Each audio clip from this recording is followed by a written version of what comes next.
वह लड़की साफ तौर पर बहुत गरीब थी, फिर भी उसने अपने जन्मदिन का जश्न मनाने के लिए अपने सहपाठियों को एक लग्जरी क्रूज पर बुलाने के लिए कर्ज ले लिया। उसने जो तोहफे बड़े आराम से बांटे, उनमें से हर एक की कीमत लाखों डॉलर थी। घमंडी स्कूल ब्यूटी ने समझ लिया कि वह किसी अमीर परिवार से है, इसलिए उसने उससे अपनी पहचान बदलने का फैसला किया। उसे जरा भी अंदाजा नहीं था कि लड़की तो उसी पल का इंतजार कर रही थी, क्योंकि असल में स्कूल ब्यूटी की पहचान पहले उसी की थी। दरअसल 10 साल पहले उस लड़की को उसके अमीर परिवार की पृष्ठभूमि के कारण निशाना बनाया गया था। दूसरी लड़की ने अपनी हथेली काटकर उसे गले लगाया था और उसी के बाद उनकी पहचानें बदल गई थी। अंत में गरीब लड़की उसकी जगह ले बैठी और अपने असली परिवार में लौट गई। 10 साल जल्दी ही बीत गए। लड़की ने पैसे बचाए, प्लास्टिक सर्जरी करवाई और खुद को एक शक्तिशाली टाइकून परिवार की बेटी के रूप में फिर से गढ़ लिया। फिर वह दोबारा घर लौटी। तब तक उसके माता पिता एक नई कंपनी शुरू कर चुके थे। जब उसने स्कूल ब्यूटी को मंच पर खड़ा देखा तो उसके भीतर गुस्सा भर गया। इस बार वह चाहती थी कि स्कूल ब्यूटी खुद अपनी मर्जी से उनकी अदला बदली वापस करे। कुछ दिनों बाद वह एक एलीट स्कूल पहुंची। जब सहपाठियों ने सुना कि वह एक टाइकून की बेटी है तो सब उसे खुश करने में लग गए, लेकिन स्कूल ब्यूटी ने उसे तिरस्कार से देखा और जानबूझकर अगले दिन अपने जन्मदिन की पार्टी में आने का निमंत्रण दिया। लड़की ने कहा कि कल उसका भी जन्मदिन है। उसने पहले से ही पूरा क्रूज जहाज बुक कर लिया है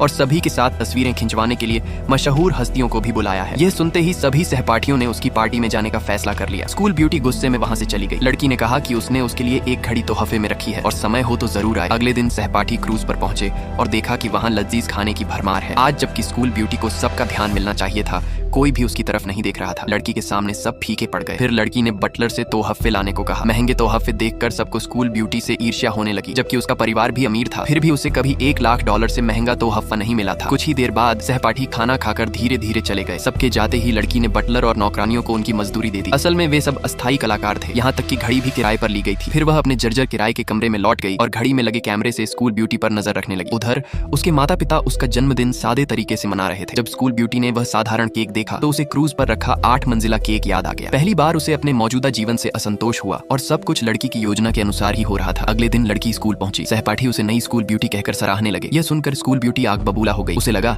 कि लड़की ने उससे सब कुछ छीन लिया है। दोपहर में उसने लड़की को स्कूल के हैंडसम लड़के के साथ डेट पर देखा तो उसका गुस्सा और बढ़ गया। आखिरकार स्कूल ब्यूटी ने उससे अकेले में मिलने के लिए कहा। फिर उसने अपनी हथेली काटी और उसे गले लगा लिया ताकि उनकी पहचान एक बार फिर बदल सके।